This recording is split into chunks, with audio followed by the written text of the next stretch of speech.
When Zaya Perysian received her new passport in the mail with an incorrect gender marker, she claims she knew exactly who was responsible.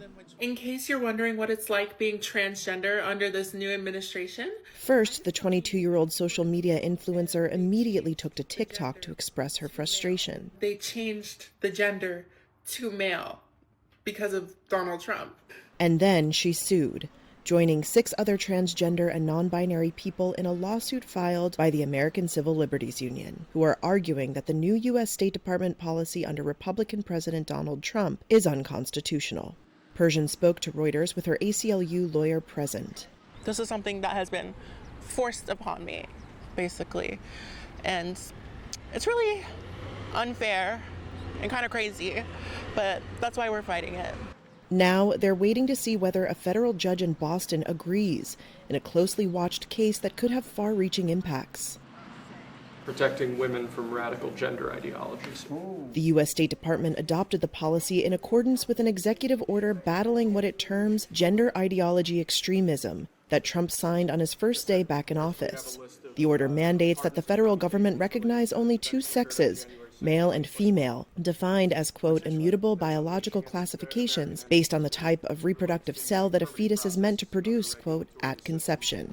Critics of the executive order have pointed out that sex differentiation doesn't occur until later in the fetal period, and that the order also doesn't acknowledge intersex people. Supporters of the order largely align with the Trump administration's desire to enshrine binary sexes. For Perysian, who was assigned male at birth, it's an assault on her personhood. Basically, right after I turned 18 is when I decided to openly transition and finally go for it. It hasn't been an easy journey, but it's been very fulfilling. This is America. We should have the freedom to be who we are. The U.S. State Department declined to comment. The U.S. Department of Justice, which is defending the policy in court, did not respond to requests for comment. The administration has argued that the policy is vital to addressing concerns that indeterminate definitions of sex undermine long-standing cherished legal rights and values. On January 23rd, Perysian submitted an expedited application to update the sex designation on her passport to female, after having secured the change on other government documents like her driver's license. But by then, Trump was in office. Less than a week later, her passport was returned to her with a notice stating that her sex was, quote, corrected on your passport application. At the end of the day, I'm a woman, and I don't care how many people agree or disagree. According to Shruti Swaminathan, a staff attorney on the ACLU's LGBTQ and HIV project, the policy has nothing to do with correctness, but rather specifically targets transgender people. This is an anti-transgender policy. There were no issues with the prior policy. This policy does nothing but create chaos and confusion and harm. Lawyers for the plaintiffs say that the policy reflects a reversal of decades of practice at the State Department, which for more than 30 years allowed people to update the sex designation on their passports.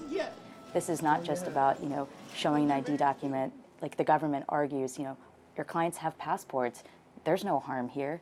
That's not true at all. Not only is there an exposure to physical harm, harassment, discrimination, there's a dignitary harm to carrying a document that does not reflect who they are. In 2022, President Joe Biden's administration allowed people for the first time to choose X as a neutral sex marker on their passport applications, as well as being able to self-select M or F for male or female. I finally am at a place where I feel like myself, and I feel comfortable and 100% secure in my body, which is something I've never felt before. And a lot of people don't understand that, and they never will. But life, liberty, and the pursuit of happiness, and what I have pursued is happiness, and I'm happy. So I don't know why that makes people mad. The Justice Department has argued that Trump has broad discretion to determine rules for issuing passports. But during a March 25th hearing, a U.S. district judge appeared skeptical of that argument and questioned how the policy could not be considered discriminatory, saying that gender identity is something worth recognizing.